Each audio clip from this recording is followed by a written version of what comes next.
아마샤가 왕위에 오를 때에 나이가 25세라. 예루살렘에서 29년 동안 다스리니라. 그의 어머니의 이름은 여호앗단이요 예루살렘 사람이더라. 아마샤가 여호와께서 보시기에 정직하게 행하기는 하였으나 온전한 마음으로 행하지 아니하였더라. 아멘. 오늘 본문은 요아스의 뒤를 이어서 유다의 왕이 된 아마샤에 대한 말씀입니다. 본문 2절은 하나님께서 보시기에 그가 어떠한 사람이었는지에 대해서 간단하고 명확하게 말씀하고 있습니다. 먼저 그는 정직하게 행했습니다. 이어지는 4절 말씀에는 아마샤가 어떤 면에서 여호와 하나님께서 보시기에 정직했는지를 기록하고 있습니다. 이는 모세의 율법책에 기록된 대로 함이라. 그는 왕으로서 어떤 일을 함에 있어서 모세의 율법책에 기록된 대로 하나님의 말씀을 기준으로 행하는 원칙을 가지고 있었던 사람이었음을 말씀합니다. 여기서 우리가 분명하게 다시 한번 깨닫게 되는 것은 정직함, 옳고 그름의 기준이 무엇인가에 대한 것입니다. 명확한 기준이 없다면 각자의 생각과 소견이 기준이 될 것입니다. 그런데 각자의 생각은 모두 같을 수가 없고 때에 따라서 또는 이해관계에 따라서 변할 수가 있다는 것이죠. 그래서 언제 어디서나 변함이 없는 절대적인 기준이 필요한 것인데 그 기준이 바로 하나님의 말씀인 것입니다. 아마샤는 왕으로서 자기 마음대로 자신의 감정과 욕심을 따라서 원하는 대로 할 수도 있는 자리에 있었지만 자신을 왕으로 세우신 이스라엘의 진정한 왕, 만왕의 왕이신 하나님의 말씀을 따라서 모세를 통하여 주신 기록된 말씀을 기준으로 행하는 모습이 있었던 사람이었기 때문에 하나님은 그를 정직한 자로 보신 것입니다. 저와 여러분의 삶도 하나님께서 보시기에 정직한 인생이길 소망합니다. 어떤 문제를 맞이했을 때 불완전한 이 땅의 가치를 기준으로 우리의 생각을 따라서 옳고 그름을 판단하고 행하는 삶이 아니라 오직 하나님의 말씀, 기록된 말씀과 예배를 통해 선포되는 말씀을 기준으로 생각하고 말하고 행동하는 복된 인생을 살아가기를 소망합니다.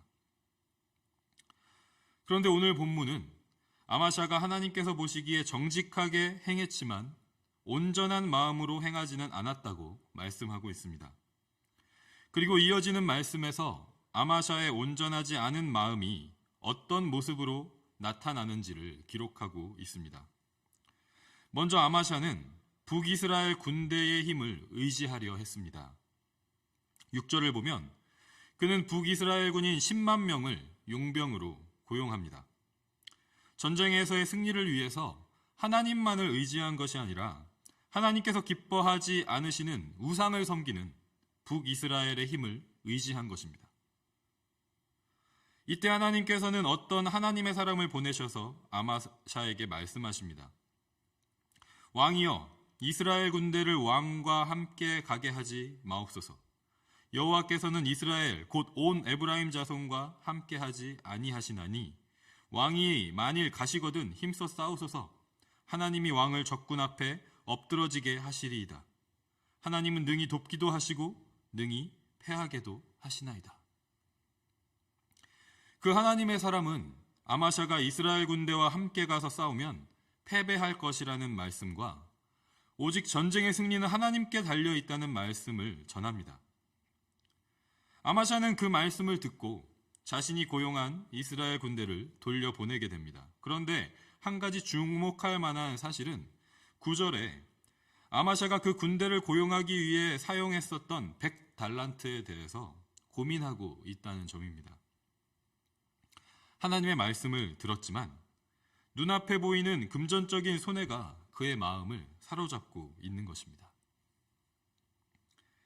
이스라엘 군대 없이 유다의 군대만을 이끌고 에돔과의 전쟁을 치른 아마샤는 하나님의 말씀대로 승리하게 됩니다. 그런데 14절에 이해하기 어려운 아마샤의 모습이 기록되어 있습니다. 아마샤가 에돔 사람들을 죽이고 돌아올 때에 세일 자손의 신들을 가져와서 자기의 신으로 세우고 그것들 앞에 경배하며 분향한지라. 하나님께서는 이번에도 아마샤에게 한 선지자를 보내셨습니다. 그리고 그 선지자는 이렇게 말합니다.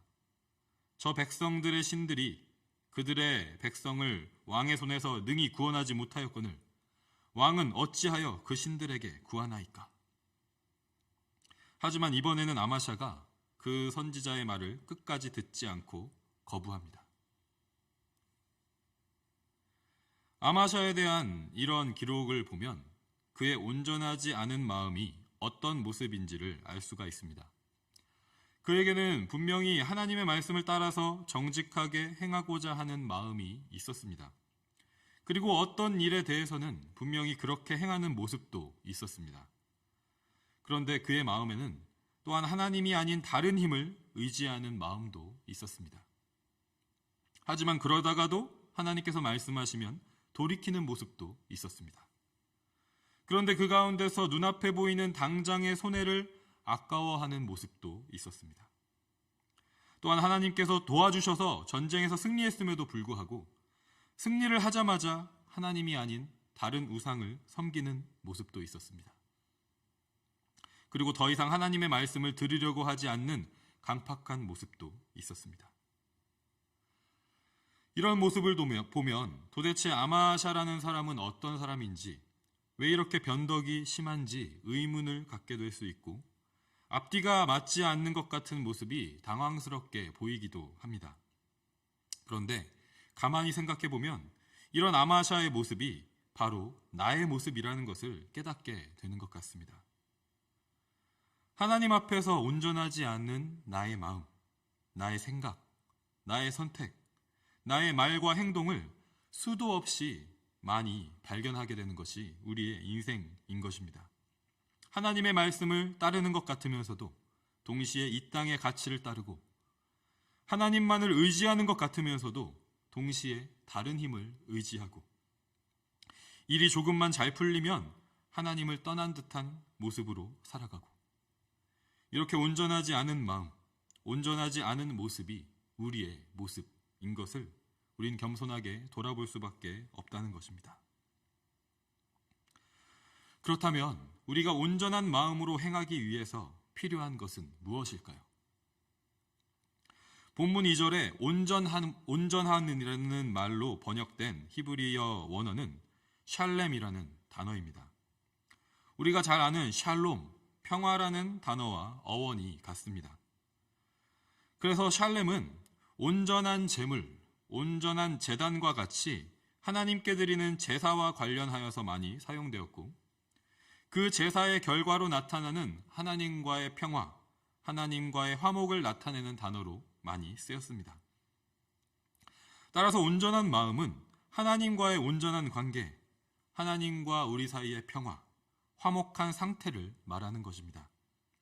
이 말은 우리 안에 온전한 마음은 하나님이 우리의 하나님이 되시고 우리가 하나님의 백성이 될 때, 하나님이 우리의 아버지가 되시고 우리가 하나님의 자녀가 될 때, 하나님이 우리의 주인이 되시고 우리가 하나님의 종이 될 때, 태초에 우리를 창조하셨을 때 보기 좋았던 모습대로 하나님과 우리의 관계가 회복될 때 이루어진다는 것을 의미하고 있습니다. 그래서 히브리서 기자는 이렇게 선포합니다. 히브리서 12장 2절에 믿음의 주요 또 온전하게 하시는 이인 예수를 바라보자. 아멘.